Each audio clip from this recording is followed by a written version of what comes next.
Boa tarde, irmãos. Estamos para a nossa escola bíblica, terminando ali a parte do sétimo distintivo, soteriologia,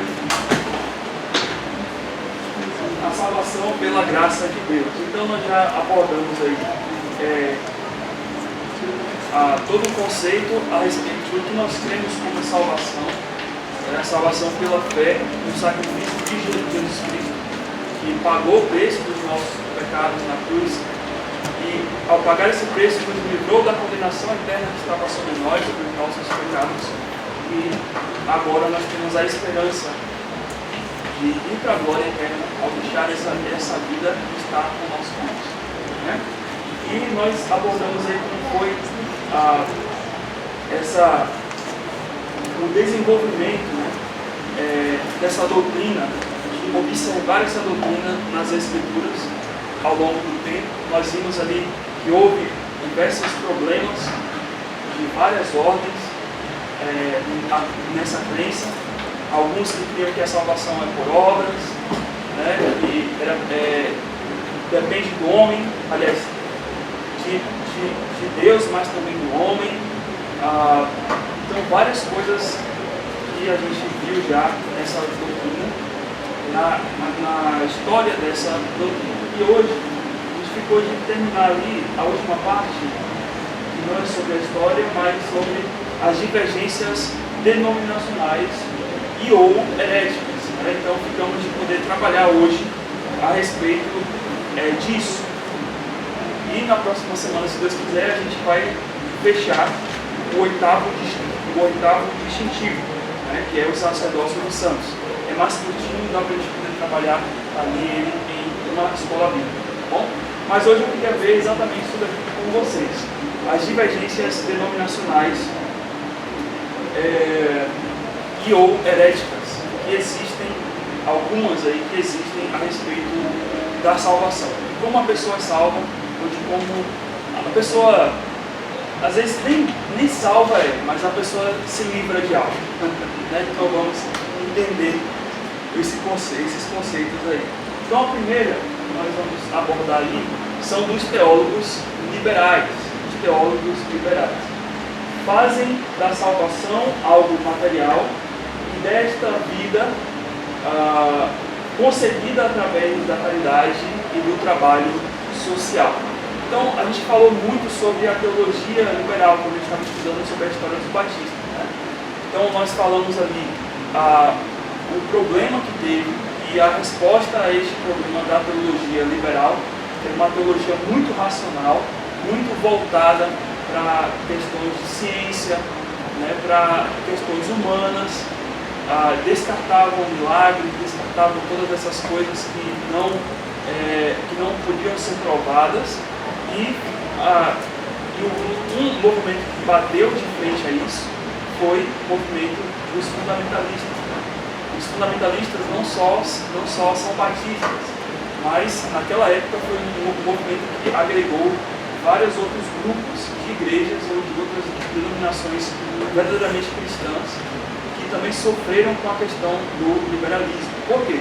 Porque a teologia liberal, ela não parte de uma denominação. Ela parte de teólogos que começaram a pensar mais do que a Bíblia diz e expor as suas ideias, e isso foi captando adeptos, né, dessas doutrinas. Então, por exemplo, esse tipo de teologia, ela compreende, né, ela entende as doutrinas cristãs de um modo muito mais científico ou de um modo muito mais ético, né?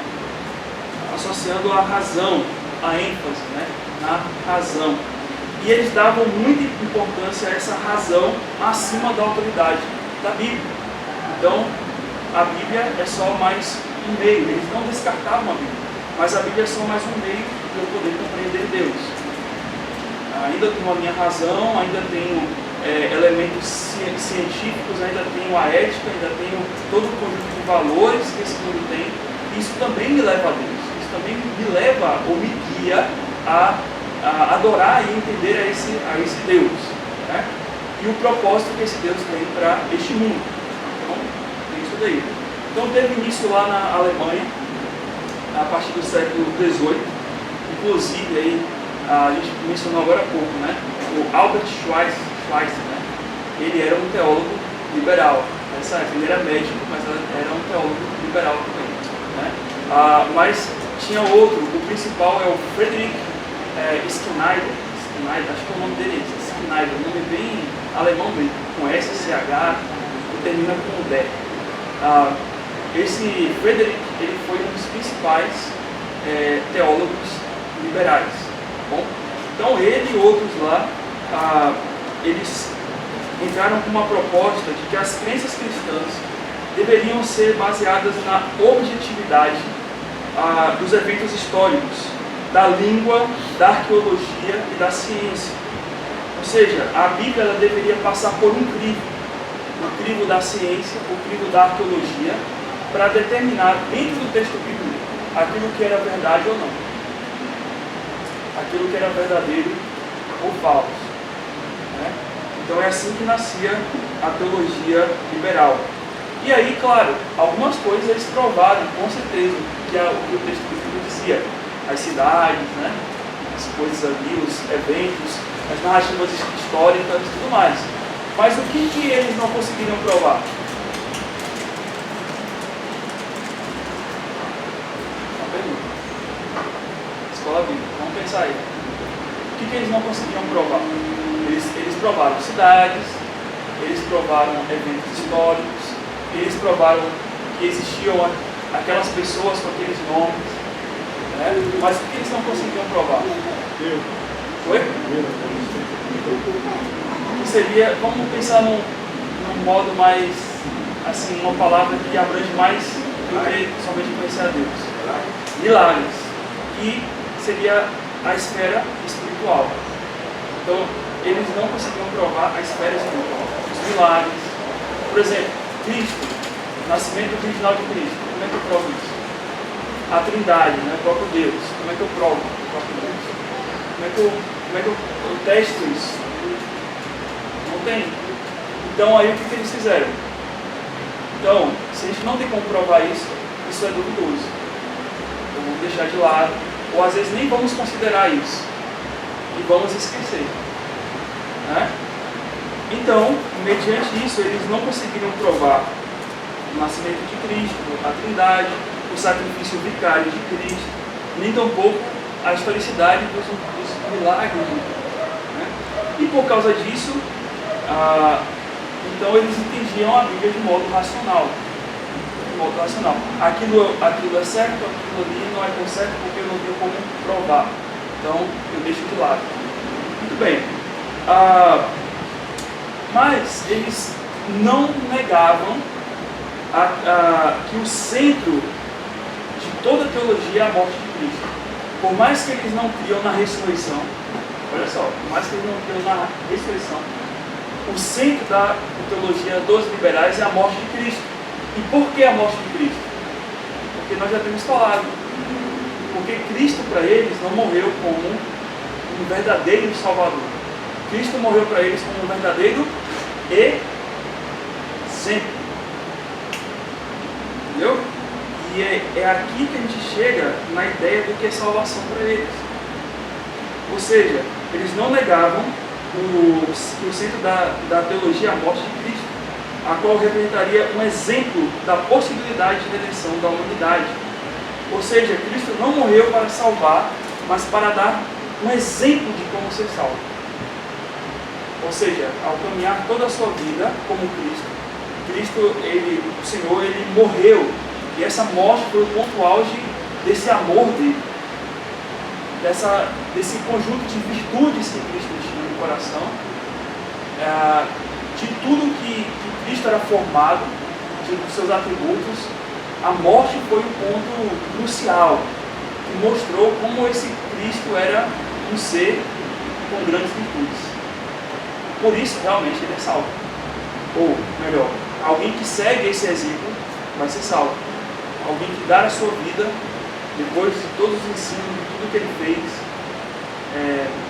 seguir a isso. Então, você tem a salvação. Ou seja, a vida cristã deveria ser devotada à ética e ao desenvolvimento pessoal. Então essa é a teologia liberal. Então quando você ouve até hoje pessoas, e aí que vem o ponto-chave, porque isso aqui, por mais que morreu lá atrás, mas isso aqui está hoje vivo em outra coisa. Por mais que você vê lá, morreu lá atrás, mas hoje o que você tem? Pessoas usando a Bíblia para poder ensinar o que? A salvação? Não. Ensinar o quê? Como você ser melhor de vida, como você pode melhorar, né, no trabalho, como você pode ser mais justo. Tudo isso não está errado. Porém, não é o cerne do cristianismo. Não é o alvo do cristianismo. Não é... Deus nos deu esse livro aqui de como o homem ser melhor. Ele deu aqui esse livro como o homem ser salvo. Esse é o alvo da Bíblia. É levar o homem a Deus através da salvação de Cristo. Então, teologias coaches, tudo que você está vendo hoje aqui não vem de agora, pessoal. Já aconteceu. Como disse Salomão, não há nada novo debaixo do sol. Já aconteceu lá atrás. Os caras queriam fazer isso também lá atrás. Olha, temos que desenvolver o lado ético, o lado moral e tal. E quando é que essa teologia cai? Na Primeira Guerra Mundial. Por quê? Olha para onde essa ética humana que ele estava vendo, né? Olha, não serviu de nada. Por quê? Porque os homens se meteram numa guerra e saíram matando todo mundo. Então cadê esse cristianismo que realmente leva a gente a essa evolução, até chegar ao ponto da gente poder chegar a esse nível, né? Então, a salvação para eles, né? Aliás, as doutrinas cristãs para esse grupo funcionavam como um julgamento de valor, em vez de afirmações ou fatos. Ou seja, quando a gente olha nas Escrituras e vê que Cristo morreu para salvar, então está tão claro isso nas Escrituras, como eles não conseguem provar, né, o sacrifício vicário de Cristo e a ressurreição e outras coisas elementares à fé, então eles têm que dizer que aquela morte de Cristo foi para mostrar um valor. O valor de que existia um homem que foi cheio de bondade, cheio de amor, cheio de virtudes, que morreu por pessoas que o odiavam. Então, ao invés de narrar fatos, eles narravam valores. O que está por trás disso? O que eu aprendo? Quando Cristo falou, não furtarás, então o valor ali é não furtar, mas a ideia por trás, no discurso lá do jovem rico, era mostrar que ele era incapaz de ser salvo. Só que eles vão focar exatamente em pontos, né? Em pequenos valores que você encontra dentro da narrativa bíblica. O que eles falavam de milagre? Não, eles simplesmente falavam que não tem como provar. Então, é bem provável que quem escreveu a Bíblia, né? Porque tem muito isso, né? Quem escreveu a Bíblia não pôs ali como um meio de poder, exaltar mais, né, aquele fato, aquela narrativa. Então para eles não tem como provar. Então por isso eles deixavam de lado. Eles não iam para essa seara de poder afirmar com essa certeza de que houve milagre. E a Trindade também. Isso, a Trindade também. Então, a salvação para os teólogos liberais é o quê? É a superação do pecado, ou seja, a superação do pecado e a entrada no reino de Deus se dava pela prática de caridade e da comunhão entre pessoas e não pela fé em Cristo. Então, ou seja, como é que eu vou ser salvo? Se eu for igual a Cristo, como Cristo foi? Cristo foi amoroso, Cristo foi bondoso, Cristo ajudava pessoas, né? Por mais que eles não conseguiam provar os milagres de Cristo, né? Mas eles têm essa ideia de que Cristo foi alguém bondoso para com outros. Então, eles partem para esse ponto, né? A teologia liberal ela tem essa visão positiva da humanidade, de melhoria. Esse é o alvo dessas teologias, é trazer melhoria para o homem, não vinda exatamente de uma forma espiritual, de uma transformação muitas vezes espiritual, porque nem isso eles criam, mas no sentido de você entender um texto e racionalizar isso, colocar no coração e crer naquilo, né? E viver por aí. Então, como eu falei, lá na Primeira Guerra Mundial foi quando ela sumiu, porque não tinha como é que você, depois de acabar uma guerra, fala assim, olha, o homem, Deus planejou para que ele pudesse melhorar, né, pela ética, pelo desenvolvimento, se as nações estavam todas destruídas. Então ela caiu por terra ali, mas ela deu origem a outras teologias mais modernas que ainda persistem. A primeira é a neo-ortodoxia, tá? Que é metade doutrina ortodoxa, metade doutrina liberal. É uma coisa híbrida, né? Eles não vão dizer que não existem milagres. Não, até existem milagres, né?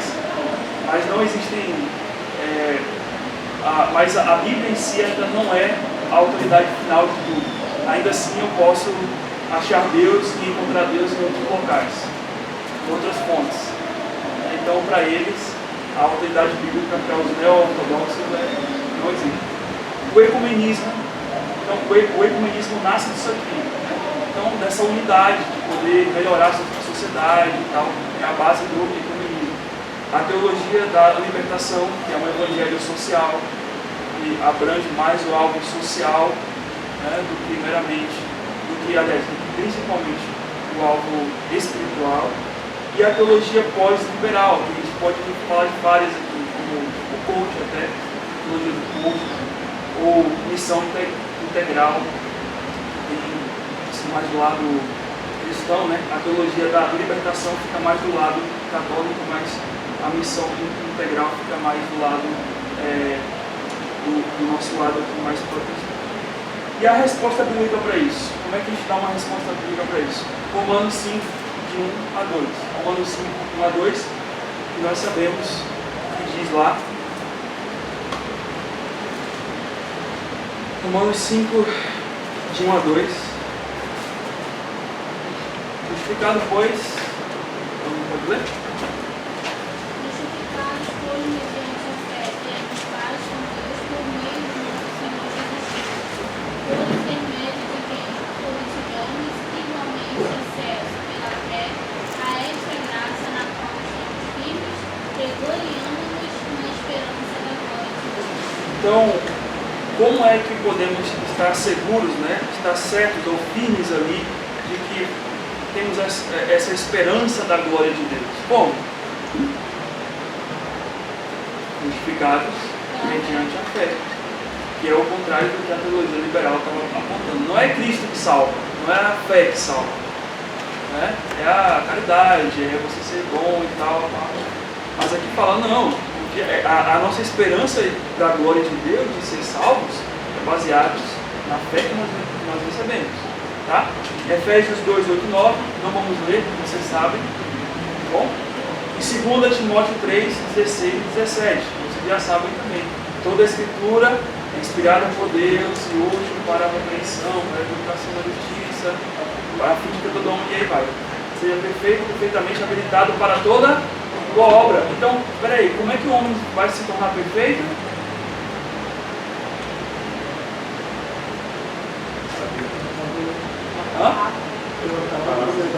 Pela palavra da verdade. Então é só ele ler Salmos que ele... Não? É só ler Romanos. É só ler alguns versículos de Mateus. Ele vai ser... Muito bem.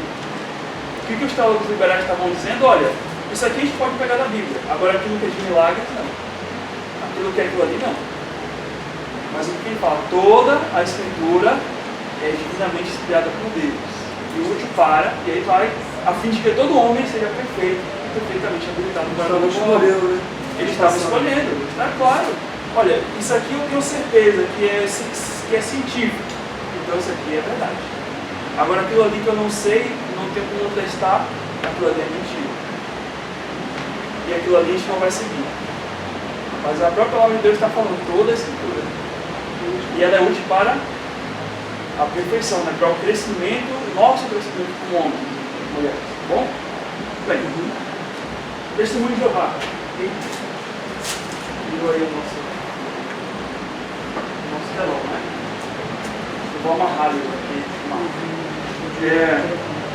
O que esse testemunho de Jeová, elas ensinam uma salvação terrena.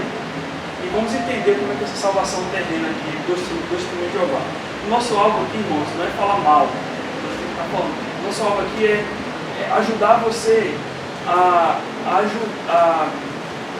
num possível contato com alguém que crê nisso, você poder saber o que essa pessoa crê.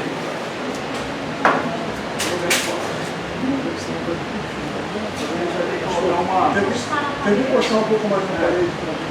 Mas ele vai ter que mudar. Não foi cuidado, vai filmar. Senão vai dar. E na parede chove. Vamos lá. Vamos lá, dá pra ir. Então, o que os testemunhos de Jeová, o que eles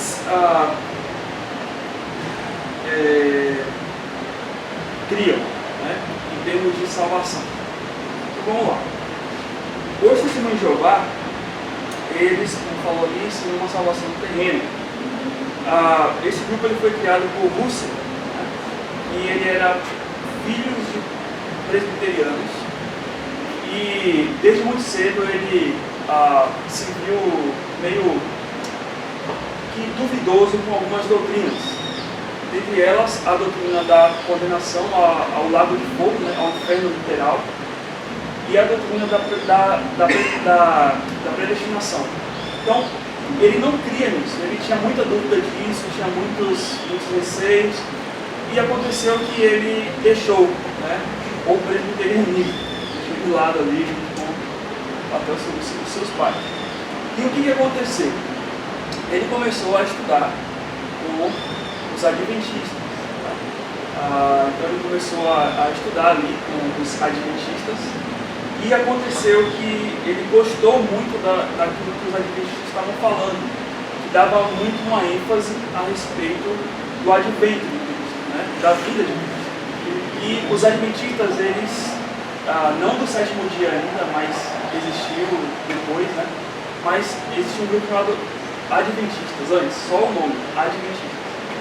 E esse grupo, ele tentava marcar o dia que Cristo voltaria, porque o próprio nome está dizendo, advento, o advento de Cristo. Eles estavam querendo estudar isso. E a escatologia era principal para eles. O estudo da escatologia era o principal, para saber quando é que Cristo voltaria. E aí, alguns até narraram que Cristo voltaria em 1840, 45, 43, tem um monte de data aí, o pessoal marcando quando Cristo vive. Né? Só que o Russo, ele gostou, só que ele decidiu não se filiar aos adventistas. Ele preferiu formar um próprio grupo dele à parte, chamado de Estudantes da Bíblia, que no futuro se tornou Testemunho de Jeová. Tá? É uma história bem resumida deles, mas por conta dessa ênfase na segunda vinda de Cristo, o Russell, que estava lá no meio dos adventistas, ele também trouxe essa ênfase para os Testemunhos de Jeová. É tanto que hoje, se bate um Testemunho de Jeová na sua porta, ele não vai falar da salvação de Cristo, ele vai falar do novo céu e da nova terra. Por quê? Porque o foco dele está na escatologia. O alvo da pregação deles é a escatologia. Né? Olha, Deus vai fazer que vai ser um mundo melhor, o cordeiro vai comer como um leão. Olha que maravilha, né? Não vai ter mais guerra, não vai ter doenças, não vai ter isso. Como que vai Ele ser está falando de Apocalipse, né? No final dos tempos. Então a ideia principal da doutrina deles é essa. E Russell, ele assimila isso. Né? Então, as testemunhas de Jeová, elas acreditam, elas vão dizer na fé delas, que elas creem no sacrifício de resgate de Jesus. Isso, para eles vão dizer que é essencial para a salvação. É essencial, tá? Mas não é somente isso que salva, tá bom? A salvação depende da misericórdia de Deus, eles vão falar. A salvação requer fé em Deus, no sacrifício de Jesus. E note que isso aqui é bem sutil, isso aqui eu tirei deles, tá? A salvação requer fé em Deus, no sacrifício de Jesus. Por que a salvação não é fé em Jesus? Tudo bem, eles colocaram a fé em Deus. Eu também creio, eu tenho que ter fé em Deus. Mas na mentalidade deles, quando eles estão falando a fé em Deus, no sacrifício de Jesus, você tem que entender que Jesus para eles não é Deus. É por isso que eles estão falando, você tem que ter fé em Deus, no sacrifício de Jesus. Porque ele providenciou o sacrifício de Jesus. Mas quando a gente fala assim, olha, eu tenho que ter fé em Deus, ou fé em Cristo, é a mesma coisa para a gente. Porque ele é Deus, é trino. Mas para eles não. Para eles é fé em Deus, somente em Deus, mas em Cristo não. Fé em Cristo, não sei. Mas aí aquelas passagens que falam que crê em mim, né? Crê em mim será salvo. Né? Ou em verdade, por dia que ouve a minha palavra, crê naquele que me enviou. Eles vão usar esses textos para poder dizer.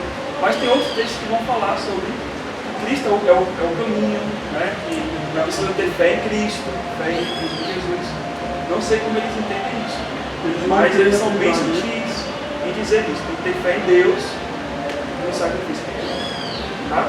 Eles vão dizer tudo isso, mas eles vão até mesmo rejeitar a salvação universal, ou seja, no final de tudo, todos não vão ser salvos não. Vão ter aqueles que vão ser salvos e vão ter aqueles que estão perdidos.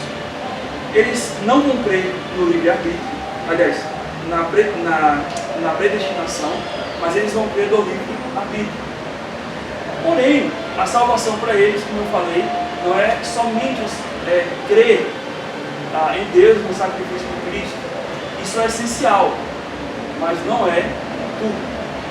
O que é essencial num bolo? Pense bem aí. Trigo, ovos, né? Agora, chocolate é essencial para o bolo? Não. Né?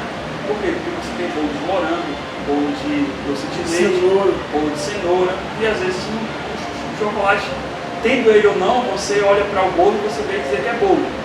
Né? Se estiver com chocolate ou não. Então para eles é essencial Cristo. É como o trigo. Só que aí tem mais coisas que são essenciais também, né? Que não podem faltar dentro disso. Então, o que não pode faltar na salvação? Primeiro, a atividade de pregação zelosa. Estou tirando deles. Atividade de pregação zelosa. Ou seja, tem que sair na rua e pregar. Por isso, se você vê alguns filhos lá na rua, parado com esse negócio ali, eles estão acrescentando mais um dia na sua salvação ali. As sentinelas, né? Não existindo. Aquele negócio ali é mais um degrauzinho. Tá? Quando você vê aquele cara na rua, você fala assim, cara, que cristão terrível eu sou, eu não faço isso, eu saio pregando o evangelho na rua assim. Mas lembra, tudo bem, não está errado não, isso que você pensou. Mas tem que pensar que eles estão ali não porque eles estão querendo, sabe, vou pregar aqui esse evangelho e tal, vou falar de Cristo. Não, eles só estão ali porque eles têm até uma fichinha que tem que marcar. Se eles estiverem. Eles estão lá para promover o Espírito? Não, eles estão lá para poder marcar algo. Mais um dia de trabalho, né? Para bater um ponto, né?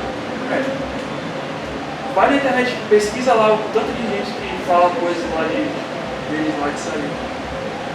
Também o batismo, tem que ter o conhecimento exato da verdade bíblica, que somente o testemunho de Jeová, o corpo governante que guia o testemunho de Jeová tem. Eles têm que fazer adesões a padrões de conduta e moralidade. Por exemplo, não doar sangue, não doar órgãos, não comemorar aniversários, não prestar serviço militar. Tudo isso são normas e condutas deles que eles têm que seguir para poder serem salvos. Tá bom? E tem que ser membro, aliás, tem que usar o nome divino Jeová no culto e na vida. Por isso que eles vão falar Deus, não falar Jeová. E tem que ser membro de uma organização de Deus, né, o Jeová, que é o salão do reino. Né? E apoiar os cristãos ungidos. Bom? E aí, o que seria então uma salvação terrena? é que para eles a entrada aos céus se dá apenas para um grupo de 144 mil pessoas. Quem não for desse grupo vai morar na terra. Entendeu? E aí? Você está no 144? Será? Então, e aí eles vão dizer que esses 144 pessoas são cristãos ungidos. Olha só como é que olha só, vocês vão ver agora a discriminação. Cristãos ungidos. Ele tem uma base em Apocalipse 14, de 1 a 4, que lá fala sobre os 144 mil sendo homens virgens de Israel. Eu entendo assim, mas eles vão dizer que são cristãos, são um grupo de cristãos. Tá bom? E as outras ovelhas, aqueles que não carregam o nome de cristãos ungidos, mas são outras ovelhas, permanecerão habitando na terra. Tá bom? Então, quem não faz parte desse grupo de 144 mil vai participar como outras ovelhas de uma salvação aqui na terra, morando, habitando na nova terra que vai ser criada. Então, essa é a salvação para eles. Não vai ter, o céu não vai descer, vai ter nova céu, nova terra. A gente pode dizer que eles vão vir no novos céus também. Mas só vão fazer essa divisão, porque alguns vão morar no andar de cima e outros vão morar no andar de baixo. No novos céus e outros vão morar numa nova terra. Aí você vê, né? Aí ainda tem a diferença, cristãos ungidos e outras ovelhas. Você quer ser ungido ou quer ser outras ovelhas? Olha só o preconceitozinho aí, né? A separação. Então tem alguns cristãos mais privilegiados que outros, né? Quem morar no céu não vai poder ter filho, porque eles querem guardar para ter filho no céu e na terra.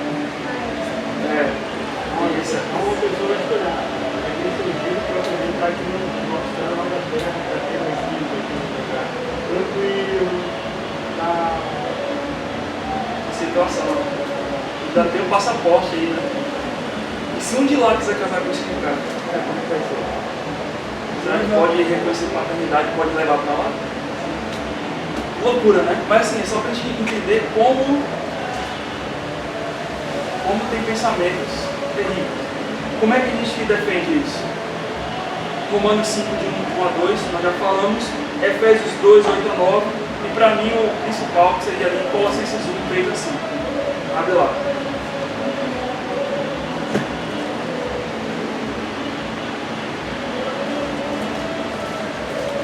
A gente está brincando, tá pessoal? Mas é sério o negócio.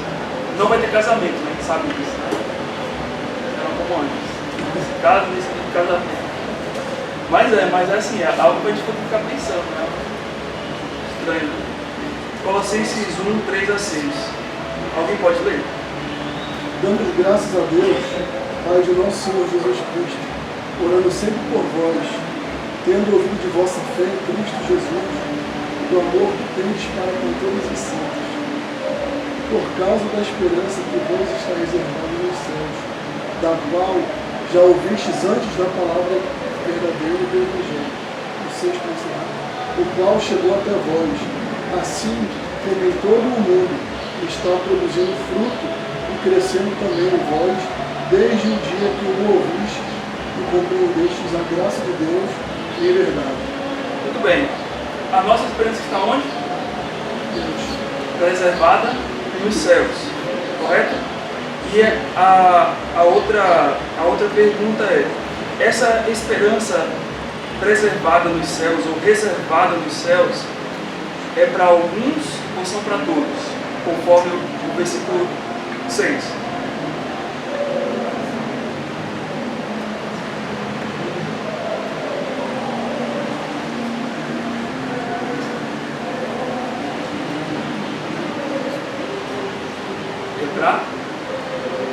Para todos, porque olha só, por causa da esperança que está preservada nos céus, da qual antes ouvistes pela palavra do Evangelho. Então foi pela palavra do Evangelho que nós reconhecemos a esperança que está nos reservada nos céus. E ele continua: quem chegou até vós? O que chegou até nós? O Evangelho. Esse Evangelho que nos aponta para a esperança reservada nos céus. Como também em todo o mundo.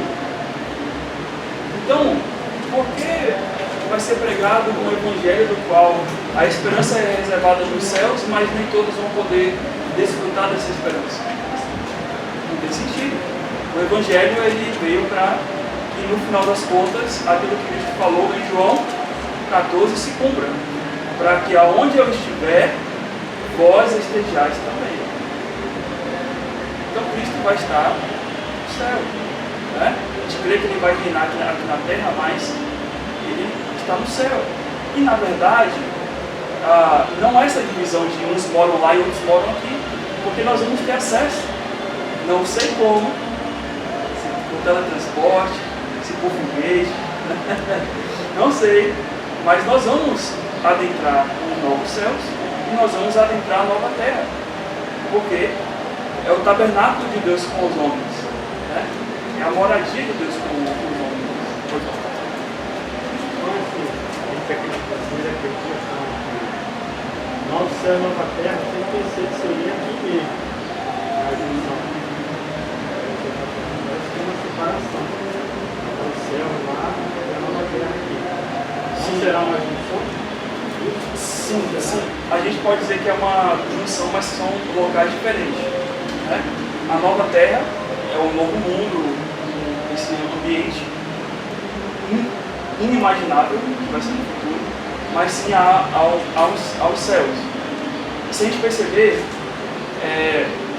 isso é algo até meio, como eu posso dizer, algo até difícil de entender, mas o próprio sacrifício de Cristo, ele reconciliou não somente as coisas daqui, mas as coisas no céu também.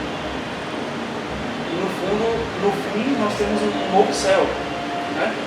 Quando lá no princípio Deus criou os céus e a terra, ele não só formou os céus, esse céu que a gente está vendo, mas ali quando a gente compreende os céus, a gente vê também anjos, seres espirituais. Então, quando fala em novos céus e nova terra, a gente lembra do quê? Qual é o antigo céu e a antiga terra? Aquele que foi criado lá em Gênesis, né? E agora nós vamos ter novos. Então Deus, de certa forma, vai restaurar também o céu. Não sei como, não sei o que envolveria isso, porque quando a gente está tratando de Apocalipse 21 e 22, que é o texto do novo céu e nova terra, a gente não tem uma profundidade de entender o que é. A gente só tem 2 capítulos para poder falar sobre o que é isso. E a gente não sabe, é algo, né? Mas sim, haverá novos céus, haverá nova terra, haverá uma cidade celestial que vai descer do céu, que vai estar entre esse novo céu e nova terra, como fala, né? Uma cidade que é quadrada, né? Que ela na verdade em formato de cubo, que é a Nova Jerusalém. Então haverá uma nova Jerusalém. Seria aqui na terra. A habitação? Não, então, ela vai descer dos céus, ela vai ficar entre o novo céu e ficar na terra. Não, ela não desce, ela vai ficar entre o céu e a terra. É um mundo totalmente diferente. Se você ver, se a gente lê isso daqui, a gente fica assim, o que é isso, né? Eu não sei. Esses dias aí a Suene mostrou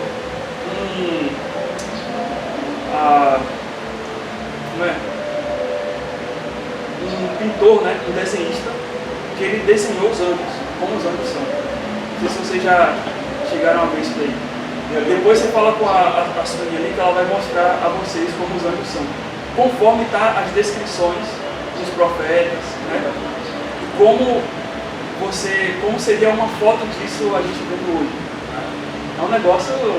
Você nunca vai pensar que anjo era aquele lá que eu achava assim, mas você olha para aquilo ali e você fica, meu Deus, se o anjo é assim, eu vou me ajoelhar aqui agora. Imagina o próprio Deus. Mas Se for literal. Se for literal, claro. Mas é uma tentativa, né? Mas é algo bem assim, aterrorizante. Eu olhei. Pode falar. Pode. E ouvi uma forte voz se acender do trono e declarava: Este tabernáculo de Deus agora está entre os homens com os quais ele habitará. Eles serão seu povo e o próprio Deus viverá com eles. E será o seu Deus. Então, está falando que esse tabernáculo junto com os homens, vai viver com os homens. Sim. Está dizendo que Sim, Deus vai estar com eles. isso, a gente tem que entender que por mais que tem espaços diferentes, Novos Céus e Nova Terra, mas é uma habitação completa. Não é, a gente não vai estar limitado à distância. A gente não vai dizer assim, eu estou aqui na Terra, né? Mas a missão é tão difícil. Não vai ter isso, né? Vai ser algo assim que a gente pode acessar os dois locais assim, tranquilamente. Vai estar unido assim. Sim, a gente crê nisso, né? Porque aqui vai ter um novo mundo. O mundo vai ser totalmente reformulado, sim. Não vai existir mar, né? O mar já não existirá. Então você tem todo mundo diferente, né? Não vai ter montanhas, vai ser algo totalmente diferente. Mas a questão de limitação que a gente tem hoje, que a gente sente na nossa mente hoje, por exemplo, como é que eu vou chegar lá em Israel agora? Tenho que sair daqui, pegar um avião para São Paulo, para depois pegar para lá, para depois pegar para lá. Com corpos glorificados a gente não vai ter isso. Então é uma moradia, por mais que parece ser distante o novo céu e a nova terra, mas não vai ser distante naquele momento. A gente vai estar livre, né? Mas sim há os céus, há a terra. Não sei como é que vai proceder isso. Deus fala assim, olha, agora vai para a terra, agora eu quero que você fique aqui. Tem que ter a cidade santa, tem que descer o céu, a gente vai ter acesso a tudo. Você não está entendendo? Sim, haverá a cidade. Haverá essa cidade. A Nova Jerusalém. Mas é algo que todo mundo vai acessar, no fim das contas. Né? Todos os que vão estar aqui vão acessar. Não vai, a questão é que não vai ter essa diferença, né? De aqueles que vão ficar aqui e aqueles que vão ficar lá. Que é o que vão crer. Mas é nesse sentido. Tá, vamos prosseguir?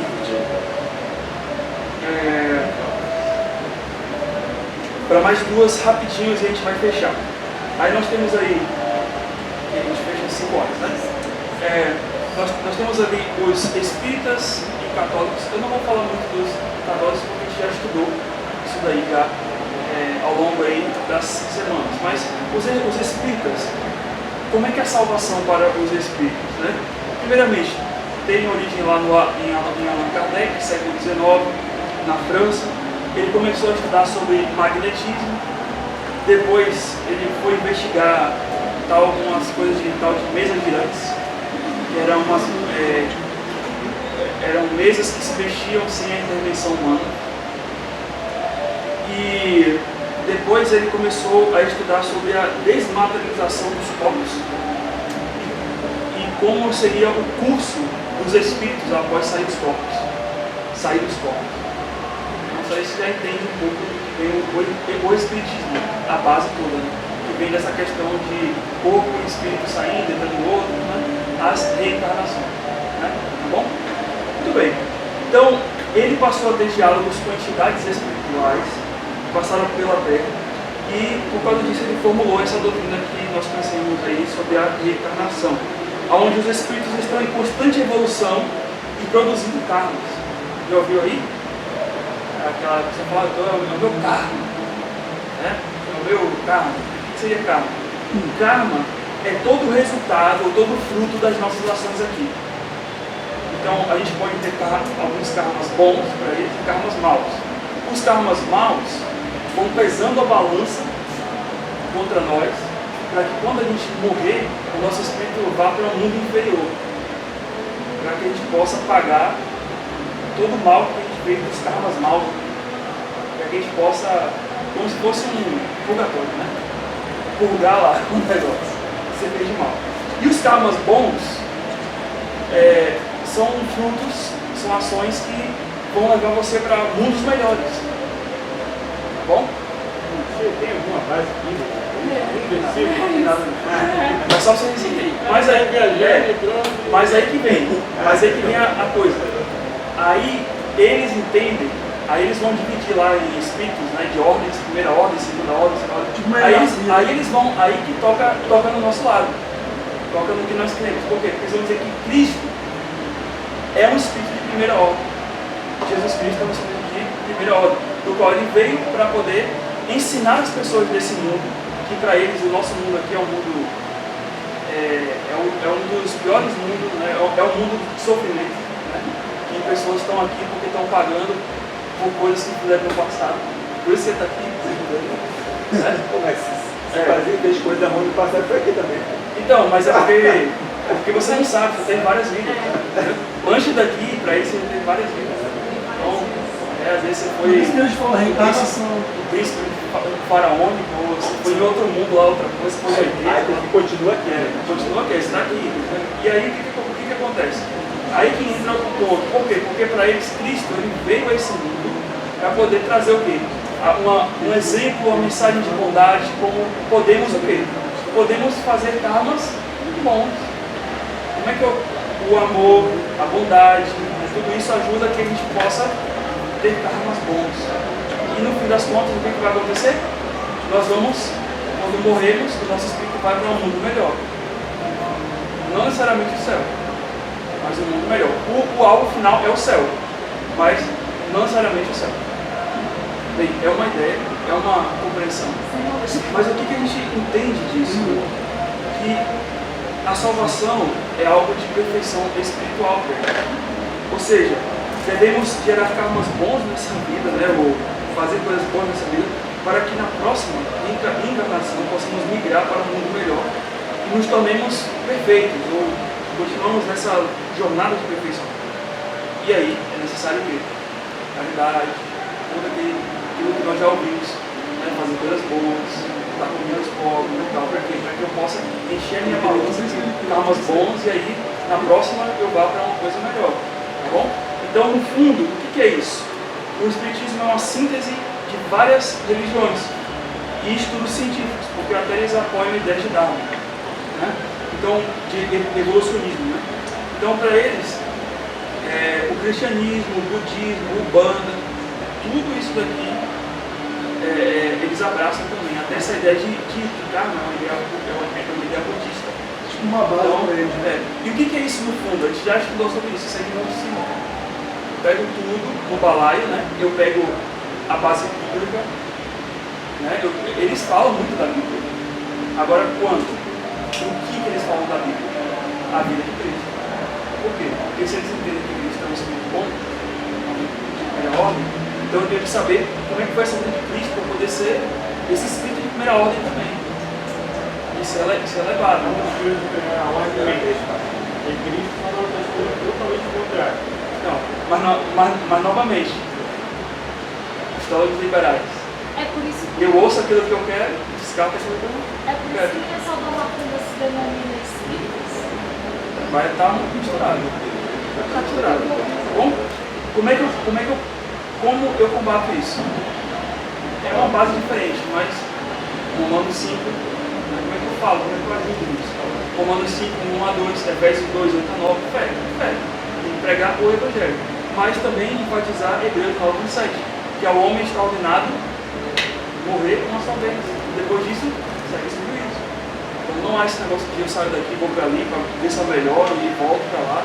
Inclusive eles creem que a pessoa aqui nessa vida, né? Morre nessa vida e na próxima vida vai vir como um cachorro, como um bicho, ou como Eles creem muito nisso. Rapaz, falar nisso, eu vi uma história de um urso que ajudou soldados poloneses na Segunda Guerra Mundial, na Primeira não lembro. E ele fazia tudo.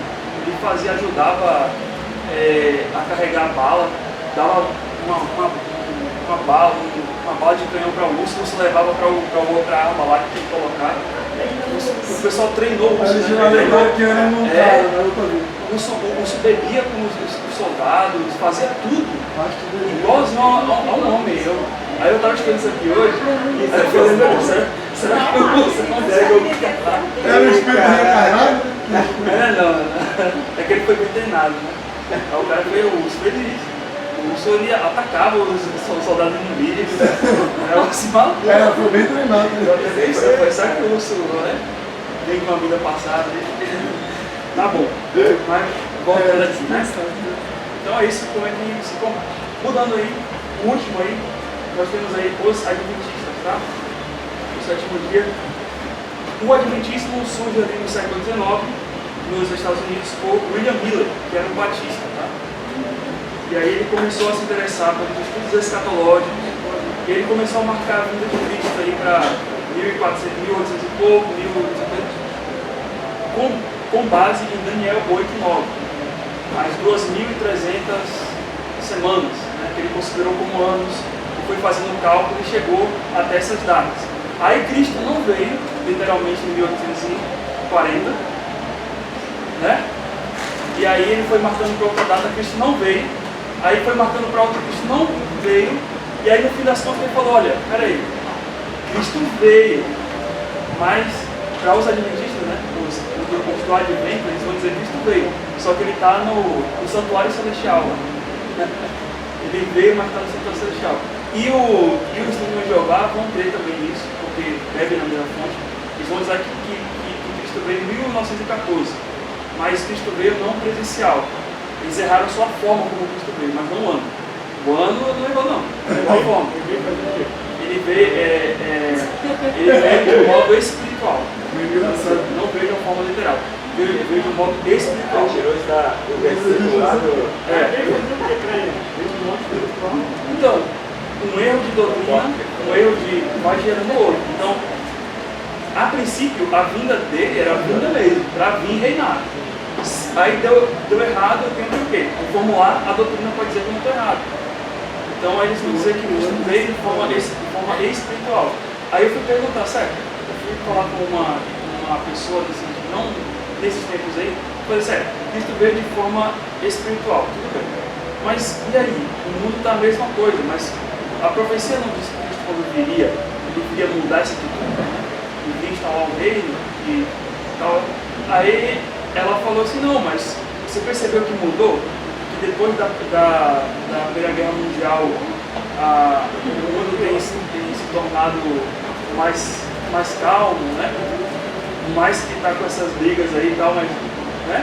Porque assim, teve uma guerra, teve uma outra guerra, tá tendo agora, vai ter outra, parece. As outras, né, moraram, né? Acho que não se consegue isso não. Né? Mas achar um argumento para... Tem que achar alguma coisa. Eles vão inventar várias coisas lá, mas vai dizer que no modo espiritual a coisa. Bem, então, aí, mais tarde, dentro do grupo dos adventistas, originou um grupo chamado Adventistas do Sétimo Dia. Porque dentro do grupo dos Adventistas existem Adventistas só, mas existem Adventistas do Sétimo Dia. E esse é o maior grupo que tem hoje. Então, além de enfatizar o advento de Cristo, né, a questão do advento de Cristo, beber daquela fonte, eles também viam a guarda do sábado como um mandamento bíblico para a igreja, no neotestamentário. Não só a guarda do sábado, eles enfatizam o sétimo dia, porque eles guardavam o sábado, ao invés dos outros grupos que guardavam não, que cultuavam a Deus no domingo. Tá bom? Mas os adventistas, então, a salvação para eles vão dizer que a salvação é por Cristo, é pela fé no sacrifício de Cristo, igual a nós. Só que o que eles vão dizer? Entretanto, é uma evidência clara da nossa salvação, ou da salvação, de que você guarde o terceiro mandamento, que é santificar o sábado, e os outros 9 também. Então, assim, se você está guardando o sábado, é porque você é salvo. Aí a pergunta é, mas o que evidencia que eu sou realmente um salvo? É a guarda dos mandamentos? Ou é a transformação que Deus fez no meu coração, fruto do Espírito na minha vida, que me leva a obedecer os preceitos de Deus? Né? Então, para eles vão dizer que, não, se você é salvo, a condição é que um verdadeiro salvo guarde o sábado. Né? A condição não é que o verdadeiro salvo, como diz João, ame. E essa é uma condição correta. Alguém que ama, alguém que está crescendo em amor, é realmente um salvo. Mas a condição de que eu tenho que guardar algo para poder, ao guardar isso, eu indicar que eu sou um salvo, né? E aí vem aquela questão, né? Tudo bem, guardar os 10 mandamentos, mas e os outros mais de 600? 613. Então, 613. E tirando 10, sobra 606. E os 606 mandamentos? Porque Tiago 2, versículo 10 fala que se eu caio em um mandamento, eu sou réu de toda a lei. Então, se eu não estou cumprindo os outros, o ano sabático. Cadê o ano sabático? O ano que eu paro lá, não produzo, não trabalho. Cadê esse ano? Isso aqui. Bem, aí eles vão dizer, tem essa divisão de lei cerimonial, lei moral. Vamos inventar. Mas a questão é o cumprimento. Eu tenho que cumprir algo. Não é só Cristo que me salva. Eu tenho que fazer algo, continuar fazendo algo. Tá bom? E aí tem os textos bíblicos, Mateus 5, 17 a 18, que fala sobre, talvez a gente não vai ler tudo, mas Tiago 2, 10 é que fala sobre isso, quem é um só mandamento é réu de todos. Gálatas 5, 14, Mateus 12, 1 a 8, que vai falar sobre quando Cristo come no sábado. E aí os fariseus falam, o teu mestre come no sábado. Ele fala, eu sou o Senhor, você não sabe que eu sou o Senhor do sábado? O próprio Cristo quebrou o mandamento dele. Ué, mas por quê? Porque não para o Novo Testamento já não mais existe isso. Cristo é o nosso descanso, né? Como está lá em Hebreus 4, de 1 a 3, eu leio todo o texto ali. E Gálatas 5, 22 evidencia a salvação, o fruto do Espírito como evidência de salvação. E Colossenses 2, 16 a 17, que fala sobre a questão de dias, né? Que não podemos ficar presos à questão de dias, de festas, de dias, de luas, festas de luas, coisas que os judeus estavam apegados e que alguns querem voltar para o Antigo Testamento e se apegar àquilo. Isso não existe mais. Os apóstolos guardavam o sábado? Olha,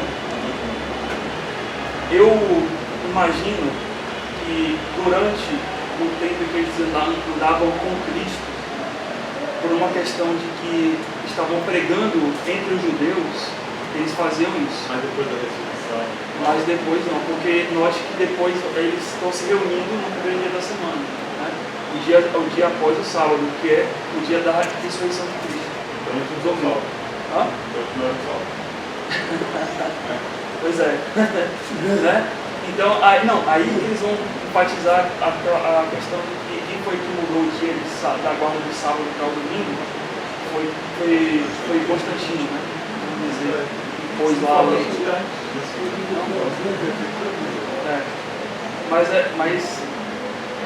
Mas é isso, eles se reuniam no primeiro dia da semana. Em 2 Coríntios, quando Paulo fala sobre reunir uma coleta para ajudar os irmãos em Jerusalém, ele fala, olha, ajuntem a coleta quando? No primeiro dia da semana, para que quando eu for aí, né, tenha o valor e possa ser enviado para os irmãos. Então ali fala claramente, por que coletar no primeiro dia da semana? Porque eles estavam cultuando a Deus no primeiro dia da semana. Eles tinham ofertório também na época deles, né? Então, nota-se claramente isso. Você não vê nos pais da igreja ninguém questionando isso, falando sobre isso. Né? Nada. Só depois de séculos aí volta essa ideia. Fechando, teologia arminiana, tá virando aí. Esse aqui eu não vou enfatizar não, porque a gente já falou também, que era aquela questão da perda de salvação e tudo mais. E colocam muito o ensino, né? O ensino deles está muito em cima da segurança de salvação, dependendo do homem. Então, olha, cuidado, né? Cuidado para quando Cristo vir não te achar, né, com as calças curtas. E aí você não vai entrar. Né? Então, joga um peso muito nas costas da pessoa. E a pessoa não descansa a sua salvação em Cristo. essa situação aí também. Mas aí já falamos muito sobre isso. E as respostas são João 10, 28 a 29. As minhas ovelhas estão na minha mão. Né? Então ele fala que ninguém arrebatará da minha mão. Romanos 8, 35 a 29. Quem nos separará do amor de Deus? Esse texto também. Filipenses 1,6, aquele que começou a boa obra, a de completá-la, de Cristo. Efésios 4, 30, né? Fala do Espírito Santo como um selo. Judas 1, 24 a 25 e Efésios 1, 13 e 14 fala sobre o penhor do Espírito.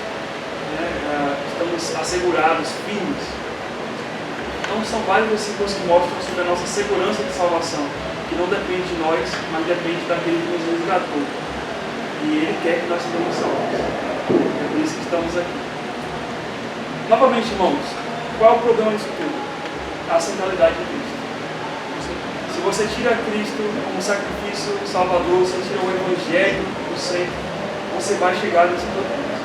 Note que o camarada lá, Usa, saiu do presbiterianismo, foi para o adventismo e olha onde caiu. Tirou Cristo, tirou tudo. Tá bom? Tirou Cristo, o sacrifício. Vamos orar ao Senhor. Senhor Deus, agradecemos por falar, Senhor, sobre isso tudo, sobre expor que outras pessoas pensam a respeito do que é salvação. E olhando para as Escrituras, olhando para a palavra, nós vemos, Senhor, que é totalmente diferente.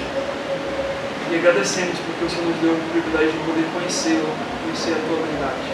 A verdade que não é restrita dessa igreja, ou dos batistas, mas essa verdade que atinge qualquer pessoa que crê em Jesus Cristo como o Senhor e Salvador da sua vida, somente para a sua salvação.